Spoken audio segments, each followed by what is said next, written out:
우리 함께 말씀 보시겠습니다. 누가복음 24장 36절에서 43절까지의 말씀 보겠습니다. 누가복음 24장 36절에서 43절까지의 말씀. 우리 한 목소리로 한 절씩 나누어서 읽겠습니다. 한 절씩.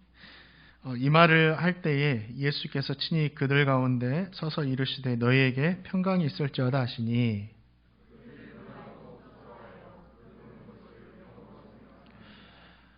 예수께서 이르시되 어찌하여 두려워하며 어찌하여 마음에 의심이 일어나느냐.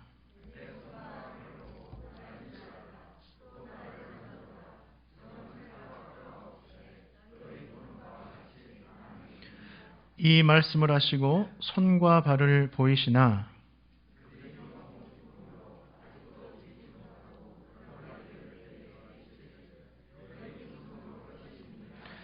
이에 구운 생선 한 토막을 드리니. 아멘. 예배하는 우리 성도님들 가운데 부활하신 주님께서 주시는 평강이 개인의 삶의 가정에 넘치시기를 축복합니다. 우리 가정에서 예배하시는 우리 성도님들에게도 동일한 은혜가 있기를 축복합니다. 한 주간 고난 동안 보내면서 또 새벽에 나와서 예배하고 기도했습니다. 기도를 많은 시간 하는 건 아니지만 그래도 하나님께 진실하게 기도하면서 기도하면 할수록 느끼는 게 뭐냐면 하나님 앞에 겸손해질 수밖에 없다라는 겁니다. 기도하면 할수록 다른 사람이 보이는 게 아니라 제 자신의 죄가 보이고 제 자신의 무능함이 보이고 제 자신의 허물이 계속 많이 보이더라고요. 기도하면 할수록. 그러니까 기도하면 더 사람들 앞에 하나님 앞에 겸손해질 수밖에 없더라고요. 신앙의 성숙이란 게 그런 거구나. 막 영안이 열려서 다른 사람을 바라보고 막 다른 사람을 인도하는 것이 또 되겠지만 정말 내 자신이 죄인인 줄 알고 주님 앞에 넙죽 엎드려 정말 겸손하게 주님의 은혜를 구하면서 가는 것이 신앙의 성숙이구나, 그런 생각을 했습니다. 바라기는 저와 성도님 모두에게도 이러한 신앙의 성숙들이, 주님 앞에 겸손해지는 이러한 신앙의 성숙들이 있기를 주님의 이름으로 축복합니다. 오늘 말씀은 사망 권세를 이기시고 부활하신 우리 주님께서 제자들을 찾아가셔서 만나는 그 이야기가 기록되어 있습니다. 오늘 말씀을 통해서 저와 성도님 모두가 이 부활에 대한 믿음에 확실히 서고 부활의 주님께서 주시는 평강이 우리 성도님 모두에게 있기를 축복합니다. 오늘 말씀 보면 막달라 마리아와 다른 여인들이 예수님의 시신에 향품을 바르기 위해서 아주 이른 새벽에 무덤을 찾아갑니다. 그런데 무덤을 막고 있던 돌이 굴려져 있고 예수님의 시체가 보이지 않자 근심을 합니다. 어떤 근심을 했을까요? 어떻게 된 일이지? 누가 이 돌문을 움직였는가? 예수님의 시체를 누가 훔쳐간 것은 아닌가? 이러한 근심들을 하고 있었습니다. 이러한 생각들을 하고 있을 때 누가 나타나죠? 천사가 나타납니다. 그래서 그 여인들에게 이런 말을 합니다. 어찌하여 산자를 죽은 자 가운데 찾느냐? 여기 계시지 않고 너희에게 갈릴리에 계실 때 말씀하신 대로 살아나셨느니라 라고 알려주셨습니다. 천사의 이러한 이야기를 계시를 받은 그 여인들이 예수님이 하신 이야기를 기억해냈죠. 예수님께서 갈릴리에서 하셨던 이야기가 어떤 말씀이죠? 자, 그 말씀이 누가복음 9장 22절 말씀에 나와 있습니다. 우리 함께 같이 읽어보겠습니다. 시작.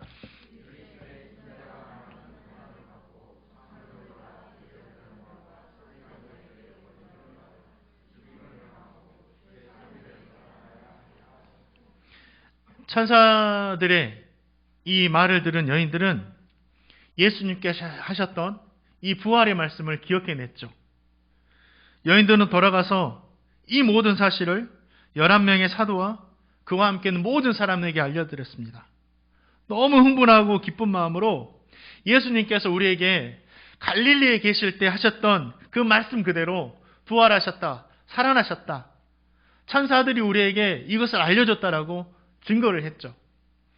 그런데 이 사도들은 이 여인들의 말을 듣고 허탄해했다고 말합니다. 그걸 믿지를 않는 거예요. 이 허탄하다라는 말은 뭐냐면 정신병 환자들이 말하는 미친 소리로 들은 겁니다. 이 허탄이란 말은 그런 뜻이에요. 그러니까 이 제자들은 분명 예수님께서 십자가에 못 박혀서 운명하신 걸 봤어요. 어떤 이 예수님이 살아날 수 있는가? 아, 맞아. 이 여인들이 너무 큰 슬픔에 잠겨있기 때문에 이 슬픔을 이기지 못하고 이 여인들이 허탄한 듯 미친 소리를 하고 있다라고 생각했다라는 거죠. 그런데 이 베드로는 여인들이 이 말을 흘려듣지 않았습니다. 곧바로 예수님의 무덤으로 달려갑니다. 무덤 안을 보니까 정말 여인들의 말처럼 예수님의 시체는 보이지 않고 예수님을 쌓아놓았던 그 세마포만 남아있는 거예요. 이게 어떻게 된 일일까? 베드로도 궁금했습니다. 우리 주님은 그때 어디 계셨죠? 말씀을 계속 읽어보면 13절에 이렇게 나와 있습니다. 그 시간 예수님은 엠마오로 가는 두 제자에게 나타나십니다. 그리고 그들과 대화하시고 그들의 눈을 밝혀주셔서 부활하신 자기의 자신을 보여주셨죠. 그리고 두 제자들은 부활하신 주님을 만나고 나서 이제 예루살렘으로 돌아가서 11 사도와 그와 함께 있는 사람들에게 주님이 나타나셨다고, 우리에게 주님이 나타나셔서 그분을 보여주셨다라고 이 부활의 소식을 알립니다. 주님이 여기 계시지 않고 살아나셨다고 하는 이 천사들의 말을 들은 여인들, 또 빈 무덤을 바라본 이 베드로, 또 엠마오로 가는 이 두 제자들, 누가는 이 모든 일들을 통해서 예수님께서 갈릴리에서 약속하신 대로 부활하셨다, 이 사실을 우리에게 알려주고 있다라는 거죠. 부활의 사실이 진실이고 부활의 증인들이 있다라는 것을 우리에게 말씀하고 있는 것입니다. 사랑하는 성도님들은 예수님의 부활이 믿어지십니까? 아니면 이 제자들처럼 이 말씀이 허탄한 듯 들리지 않나요? 우리는 믿음이 있으니까 이 사실이 믿음으로 받아들이지만 아직도 이 말씀을 허탄한 듯 듣고 있는 사람들이 있다라는 거죠. 수없이 많은 사람들이 이 부활을 증거하기 위해서 많은 논리들을 만들어냈습니다. 많은 논리들을 이야기했습니다. 그 논리 중에 하나가 뭐냐면 제자들의 순교입니다. 제자들의 순교가 예수님께서 부활하셨다는 증거가 된다라고 말하는 거죠. 왜냐하면 예수님이 부활하지 않고 십자가에서 죽으시고 끝나버렸다면 제자들이 순교까지 하면서 부활하신 주님이 부탁하신 복음을 증거하면서 살았겠느냐는 거죠. 제자들이 부활하신 주님을 만났기 때문에, 그것이 사실이기 때문에 복음을 위해서 자신의 생명을 내놓으면서도 순교했다라는 거예요. 이것이 바로 주님이 부활하신 증거다라는 거죠. 그런데 이러한 부활에 대한 제자들의 순교 논리마저도 믿음이 없으면 받아들일 수 없는 겁니다. 아무리 논리적으로 예수님의 부활을 설명해도 우리에게 믿음이 없다면 믿지를 못한다라는 거죠. 그래서 이 부활은 이성과 논리가 아니라 믿음으로 이해되고 믿음으로만 받아들일 수 있다라는 거죠. 그래서 이 믿음이 우리에게 선물이에요. 사랑하는 성도님들, 이 부활의 이 사건을, 이 누가가 증거한 이 부활의 사건을 정말 믿으시기를 주님의 이름으로 축복합니다. 기독교의 부활이 없다면 이 하나님의 말씀의 성경책은 거짓말입니다. 기독교의 부활이 없다면 기독교는 가짜 종교예요. 사이비 종교입니다. 부활이 있기 때문에 성경이 하나님의 말씀이고 진리인 것입니다. 부활이 있기 때문에 예수님께서 구약에 예언된 하나님의 아들, 메시아, 우리의 구원자가 되신다라는 거예요. 부활이 있기 때문에 기독교는 패배의 종교가 아니라 구원의 종교, 승리의 종교가 되는 것입니다. 부활이 있기 때문에 저와 성도님 모두에게도 부활의 첫 열매가 되신 예수님처럼 부활의 소망을 가질 수 있는 거죠. 부활의 소망이 있다는 것은 어떤 뜻이죠? 우리가 천국을 믿는다라는 거예요. 천국을 소망할 수 있다라는 겁니다. 바라기는 저와 성도님 모두가 부활에 대한 이 믿음에 확실히 서시기를 주님의 이름으로 축원드립니다. 엠마오로 가던 두 제자들이 예수님을 만난 후에 예루살렘으로 돌아가서 11사도와 거기에 있는 모든 사람들에게 자신들이 경험한 이야기를 말하면서 부활의 주님을 만났다라고 증거합니다. 제자들은 이제 그 이야기를 듣고 좀 헤어졌겠죠. 그리고 다시 모여듭니다. 그리고 부활의 증인들이 했던 이야기를 나누고 있었습니다. 여인들이 새벽 미명에 찾아갔는데 주님이 계시지 않았대. 그 시간에 천사가 나타나서 주님이 부활하셨다고 그 여인들에게 말해 주었대. 베드로가 예수님의 무덤에 찾아갔는데 예수님의 시체는 보이지 않고 세마포만 있었대. 엠마오로 가던 두 제자들이 주님을 만났대. 이러한 이야기들을 하고 있었어요. 그런 이야기를 하고 있는 중에 오늘 예수님께서 그 장소에 제자들에게 나타나셨습니다. 그런데 부활하신 주님이 제자들에게 나타나시자 어떤 반응이 하냐면 기뻐하기도 했어요. 너무너무 기뻐하기도 했어요. 그런데 놀라워하고 무서워하고 두려워하고 의심하는 사람들도 있었습니다. 믿지를 못하는 거예요. 왜 그러죠? 이게 어떤 감정이죠? 불신이 아니에요. 어떤 거냐면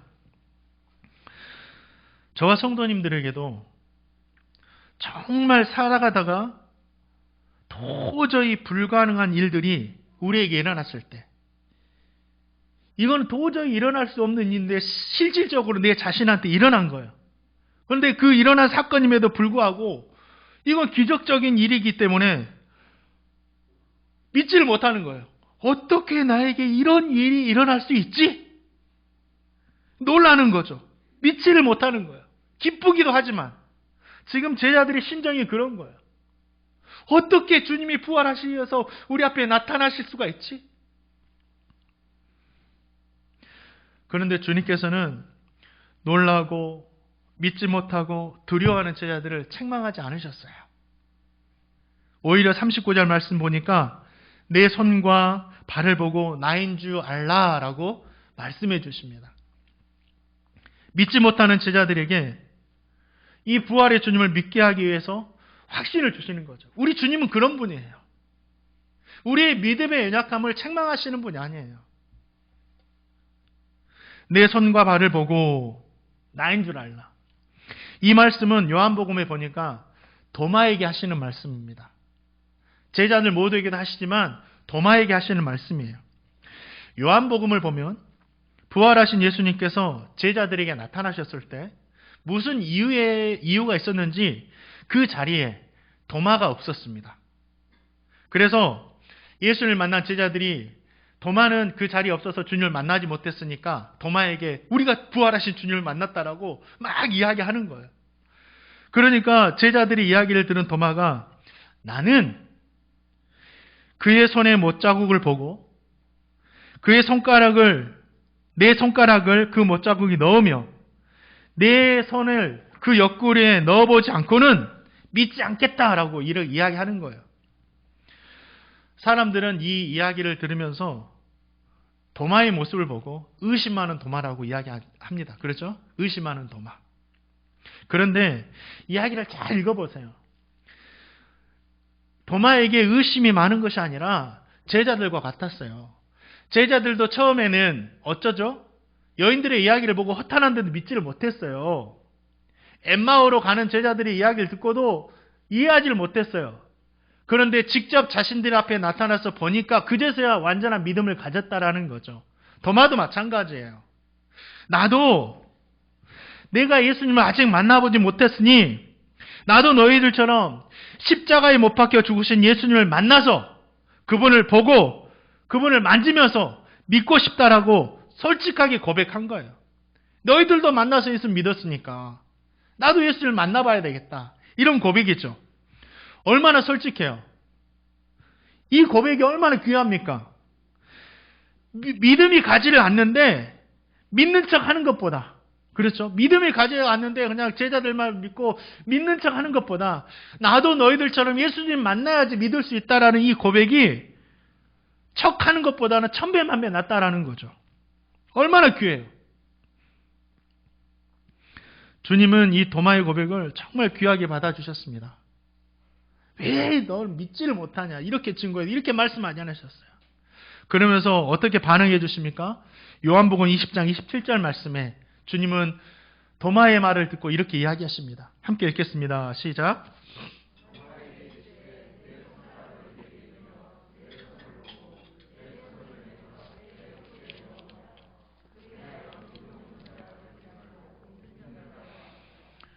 부활하신 주님은 주님을 만난 이 도마, 도마의 고백을 듣고 이렇게 응답해 주시는 거예요. 앞에 나타나서 만져봐라.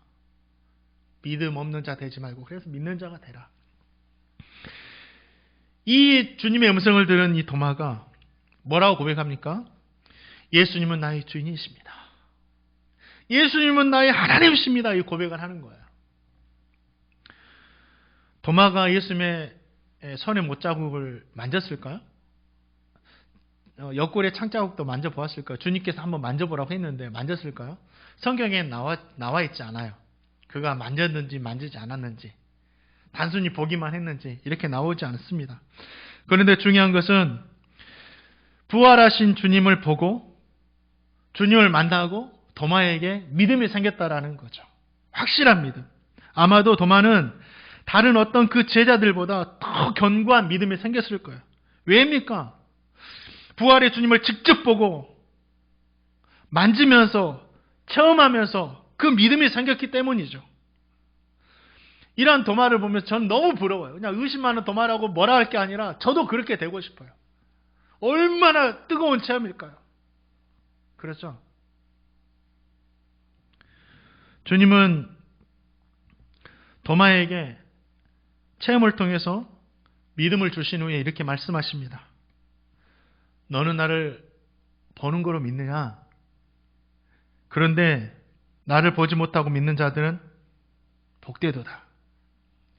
사랑하는 성도님들, 주님께서 저와 성도님을 위해 못에 찔리고 창에 찔리신 것을 믿으십니까? 저는 믿어요. 저도 믿어요. 주님께서 부활하신 것을 믿으세요? 저도 믿습니다. 저도 믿어요. 우리 주님께서 우리의 주인 되시고 우리가 섬기는 하나님 되심을 믿으십니까? 믿어요. 정말 그 사실을 믿는다면 저와 성도님도 주님께서 말씀하신 것처럼 도마와 같이 복된 자들이에요. 왜 그렇죠? 주님을 보지 않고도 믿으니까. 얼마나 복돼요. 보고도 믿지 못하는 사람들이 있었어요. 예수님을 보고도 믿지 못하는 사람들이 있었어요. 예수님 당시에. 예수님의 행적을 보고 기적을 보고 십자가에 돌아가신 걸 보고 부활하신 주님을 보고도 믿지 못하는 사람들이 있었어요. 그런데 저와 성도님은 예수님을 직접 보지도 못했는데 이 누가가 전한 이 말씀을 듣고 예수님께 대한 믿음이 생겼으니 얼마나 복된 자들입니까? 얼마나 귀한 믿음이에요.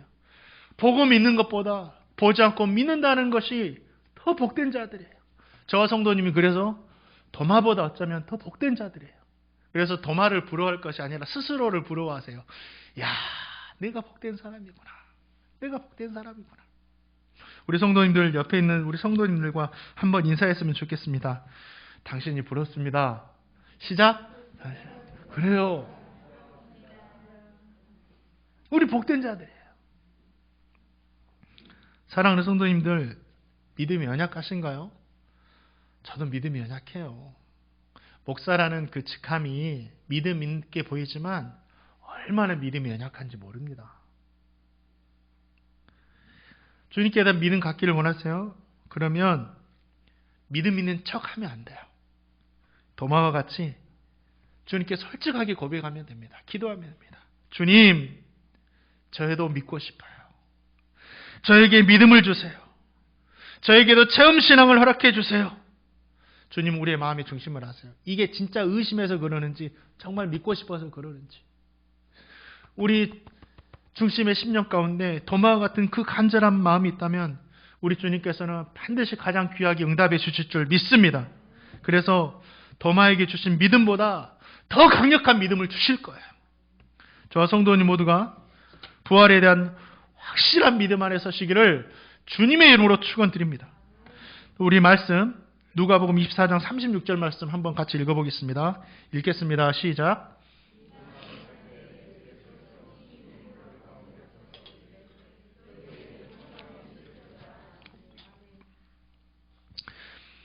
부활의 이야기를 하고 있는 제자들에게 나타나신 예수님께서 가장 먼저 뭐라고 말씀하세요? 너에게 평강이 있을지어다.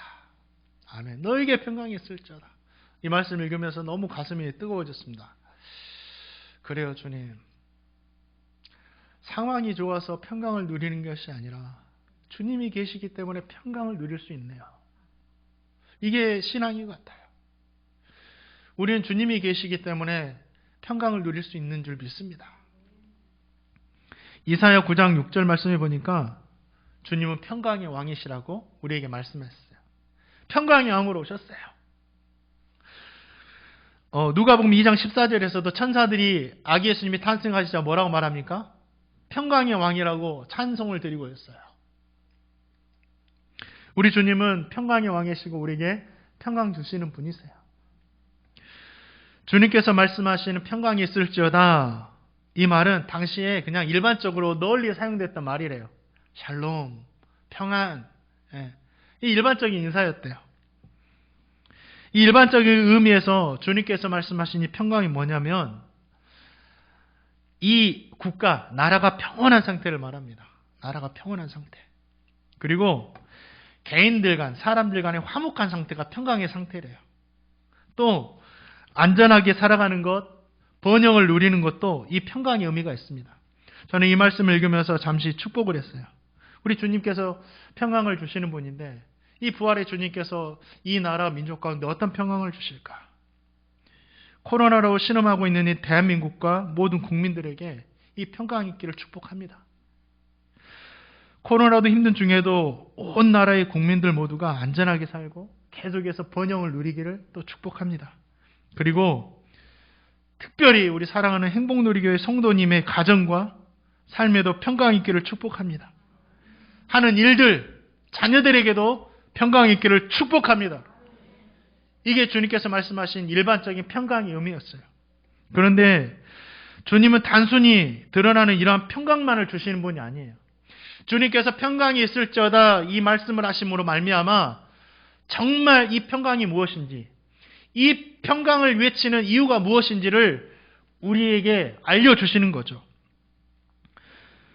겉으로 드러나는 이러한 평강은 나라의 평강, 또 사람들과의 평강, 안전과 이러한 번영은 무엇이 선행될 때 가능하냐면 하나님과의 평강이 선행될 때 가능하다라는 거예요. 하나님과 평강 없이 다른 평강은 생각할 수 없습니다. 하나님과의 평강이 깨지면 모든 것이 깨지는 거예요. 하나님과의 평강이 살아나면 또 다른 것들도 다 살아나는 거예요. 이게 뭔 말이냐면 에덴 동산에서 아담이 하나님과 평강을 누렸을 때, 선악과 따먹기 전에 하나님과 평강을 누렸을 때 어땠죠? 에덴 동산 전체가 평강했어요. 하나님과 사이가 평강하니까 하와의 사이도 평강했어요. 내 뼈 중에 뼈, 살 중에 살이라 노래하면서 너무 평강하게 지냈어요. 근데 선악과 사건으로 말미암아 하나님과의 평강이 깨져버리니까 어떻게 되죠? 사람과 사람 사이의 평강이 깨져버립니다. 어제는 나의 가장 귀한 여인이라고 고백하더니 너 때문에 그랬다고. 이 관계가 깨져버려요. 하나님의 평강이 깨져버리니까. 또 어떻습니까? 이 천지 만물과의 관계들 다 깨져버려요. 하나님의 평강이 깨져버리니까. 그런데 우리 주님께서 이 땅에 오셔서 십자가를 통해 죄악으로 깨진 하나님과의 이 평강을 회복시켜 주셨다라는 거죠. 부활은 하나님과 사람 사이의 평강의 마침표입니다. 이 부활은 하나님과 사람 사이의 평강의 확증과도 같은 겁니다. 부활하신 주님께서 제자들을 향해서 너에게 평강이 있을지어다 선포하신 것은 단순히 일반적으로는 평강이 아니라 지금 하나님과의 평강이 이루어졌음을 선포하는 거예요. 너에게 평강이 있을지어다. 이제는 너희가 하나님과 너희의 사이에 평강이 찾아왔다라는 거죠. 너희에게 평강이 있을지어다. 부활하신 주님은 저와 성도님 모두가 이 땅에서 겉으로 드러나는 이러한 평강만이 아니라 십자가를 통해 이루어 놓으신 하나님과의 평강을 누리며 살아가기를 원하고 계신다라는 겁니다. 왜요? 그 평강으로부터 모든 것이 시작되기 때문에. 어떻게 하면 그러면 저 성도님이 이러한 하나님과의 평강을 계속 누리며 살 수 있죠? 두 가지를 말씀드릴게요. 41절부터 보면 주님은 제자들에게 뭐라고 말씀하십니까? 너에게 먹을 것이 있냐라고 물어봐요. 이 부활하신 주님이 너에게 먹을 것이 있냐? 다른 거, 저 같았으면, 야, 이렇게 했으니까 너 빨리 회개하고, 이제 제자 교육 했으니까 이런 뜻이 하고, 막 할 것 같은데, 그런 거 전혀 없으세요. 제자들이 뭐라고 하십니까? 너에게 먹을 것이 있느냐라고 말씀하세요. 참 특이하시죠? 제자들이 예수님의 이야기를 듣고 구운 생선 한 토막을 내어드립니다. 잡수시죠. 여러 가지 의미가 있어요. 우리 예수님이 영으로만 부활하신 것이 아니라 육체와 영으로 완전히 부활하셨다는 걸 보여주시는 거예요. 자, 이 예수님의 모습, 구운 생선 한 토막을 잡수시는 예수님의 모습은 어떤 모습이죠? 3년 동안 제자들과 동거동락하면서 사셨던 그 모습 그대로예요. 하나님과의 평강을 누린다라는 것은 그런 겁니다. 어떤 거룩하고 구별되고 영적인 일을 하는 것이 아니에요. 하나님과의 평강을 누린다는 것은 하나님과 함께 먹고 마시며 살아가는 겁니다. 일상에서 살아가는 거예요. 주님을 생각하고 주님을 위해드리고 사소한 일에도 하나님과 동행하는 것이 주님과 평강을 누리는 거예요. 부부간에도 쉽게 생각할 수 있죠. 부부간의 평강이 어떻게 찾아옵니까? 어떤 특별한 이벤트를 하면은 평강이 찾아오나요? 아니죠. 그건 일시적인 거고 일상생활에서 작은 일이라도 서로 배려하고 생각해주고 위해주는 말을 할 때 뭐예요? 큰 거 하지 않아도 평강이 찾아오는 거예요. 그렇죠. 하나님과의 평강을 누리며 산다는 것도 그런 거예요. 일상생활에서 주님 생각하고 주님께 기도하고 주님과 더불어 마시며 먹고 살아가는 거예요. 사랑하는 성도님들, 주님과 먹고 마시며 살아가야 돼요. 주님과 먹고 마시며 살아간다는 게 뭐예요? 이런 말이 있더라고요. 주님은 식사 때마다 보이지 않는 손님이시다. 식사할 때마다 주님이 함께 했다는 것을 믿고 하나님께 감사 기도하고 가족들과 함께 식사하는 겁니다. 주님과 더불어 먹고 마시는 거예요. 식사 때 주님이 찾아오지 않으십니까? 아니요. 늘 우리와 함께 식사 자리에 머물러 계십니다. 또한 일상생활에서 작은 일이라도 서로 배려하는 것처럼 우리 주님 생각하는 거예요. 주님이 어떻게 하면 기뻐하실까? 그래 주님이 이렇게 말씀하셨지. 이거 생각하면 일상적으로 주님을 생각하며 살아가는 것이 뭐예요? 주님과의 평강을 누리는 겁니다. 다른 거 없어요. 뭐 큰 일을 위해서 하나님과 평강을 누리는 것이 아닙니다. 그렇게 살아갈 때 정말 일상에서 하나님과의 평강을 누리며 살아갈 때 나머지 부분에서도 우리에게 평강이 찾아올 수 있다는 겁니다. 하나님과의 평강이 깨져버리면 나머지도 다 깨지는 거예요. 또 한 가지 우리가 주님과 평강을 누리는 방법은 어떤 거죠? 48절 말씀에 보니까 너희가 이 모든 일의 증인이다 라고 말씀하고 있어요. 너희가 이 모든 일의 증인이다. 하나님과의 평강을 누리는 것은 주님의 증인으로 살아가는 거예요. 주님의 증인으로 살아가는 것이 어떻게 하나님과의 평강을 누리는 것이라고 말할 수 있지? 자, 생각해 보세요. 저희 아내가 어린이집에서 어린이집 교사로 일을 하고 있습니다. 8분의 선생님과 함께 일을 하신대요. 그러면서 그 8분의 선생님들에 대해서 잘 이야기하면서 한 사람 한 사람 자기가 기억할 수 있도록 별명도 지어주고 특성도 이야기합니다. 또 아이들도 마찬가지예요. 그리고 어떤 선생님에 대해서는 저에게 이 선생님 너무 좋아. 이 선생님 너무 선해. 이 선생님 너무 마음이 맞아 하면서 저에게 자주 이야기를 해줘요. 어제 한 말 또 하고 그럴 때도 있어요. 저는 들어주죠. 왜 그럴까요? 그 선생님과의 사이에 평강이 있으니까. 그 선생님과의 사이가 좋으니까 저에게 좋은 말을 계속 해주는. 듣고 싶지 않아도 계속 하는 거예요. 저는 듣고 싶지 않아요. 근데 듣는 척만 해주죠. 계속 하는 거예요. 왜 그러죠?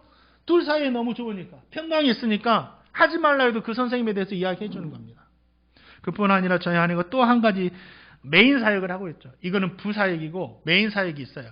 주일날 해피아이들 섬기고 있는데 해피아이 섬기면서 우리 그 해피아이의 두 분 선생님 지금 계시죠. 김미란 집사님과 고민정 집사님이 계시는데 이 저녁에 또 주일날 끝나고 나서 집에서 식사하고 잠깐 이야기하는 시간 가지면 이야기를 하는 거예요.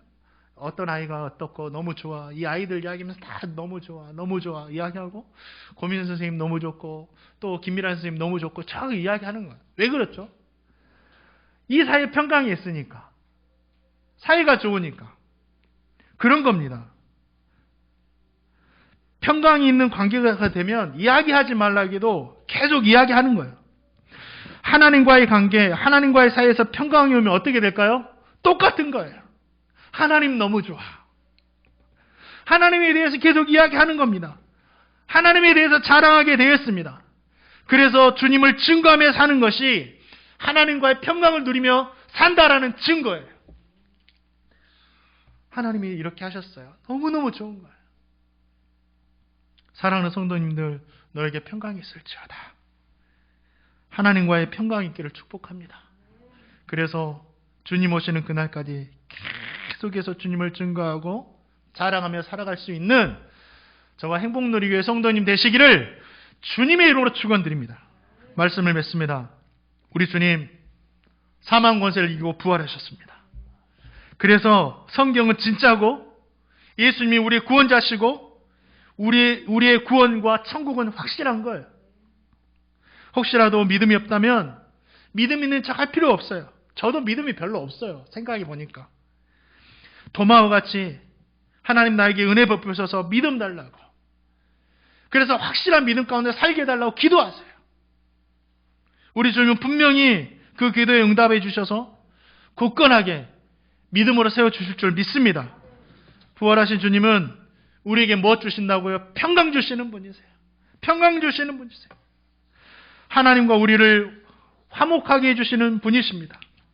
날마다 하나님과 평강을 누리며 살아가세요. 예수님이 십자가를 통해서 그걸 우리에게 이루어 주셨는데 우리가 그걸 누리지 못하고 살아간다면 얼마나 슬퍼요. 일상에 살면서 하나님과 평강을 누리며 살아가세요. 하나님과 동행하세요.